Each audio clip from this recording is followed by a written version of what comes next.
Mheshimiwa Spika, nihitimishe hotuba yangu kwa kuwaahidi wananchi kuwa serikali ya awamu ya 6 chini ya uongozi mahiri wa Daktari Samia Suluhu Hassan, Rais wetu wa Jamhuri ya Muungano wa Tanzania, itaendelea kuwatumikia Watanzania kwa moyo wa dhati kwa kuzingatia kauli mbiu ya kazi na utu, na tunasonga mbele. Katika kuhakikishia hilo, ninasisitiza watumishi wote wa umma kufanya kazi kwa bidii na maarifa ili kutoa huduma iliyo bora kwa wananchi bila upendeleo. Mheshimiwa Spika, utekelezaji wa miradi mingi iliyofanyika ni ushahidi kwamba rais wetu ni mtu wa matokeo, maneno kidogo, vitendo vingi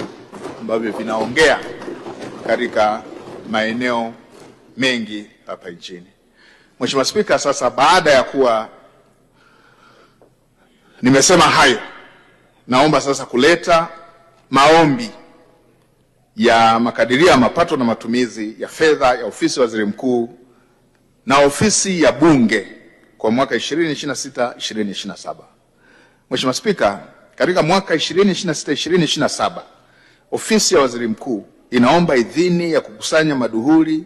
ya mapato ya ndani ya jumla ya shilingi trilioni 2 bilioni 411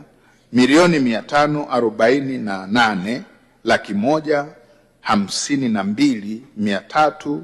na 200 na senti 47. Kwa upande wa matumizi, Mheshimiwa Spika,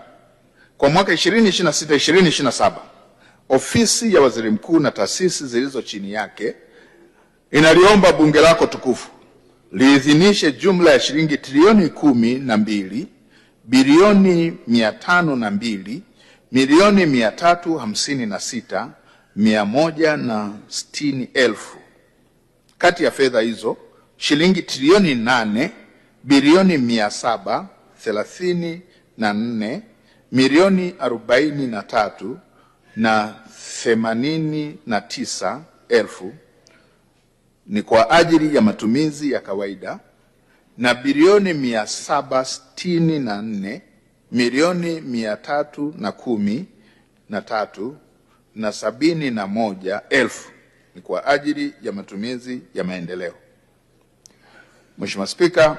vilevile ninaomba Bunge lako tukufu liidhinishe jumla ya shilingi bilioni 225 milioni 21,730,000 kwa ajili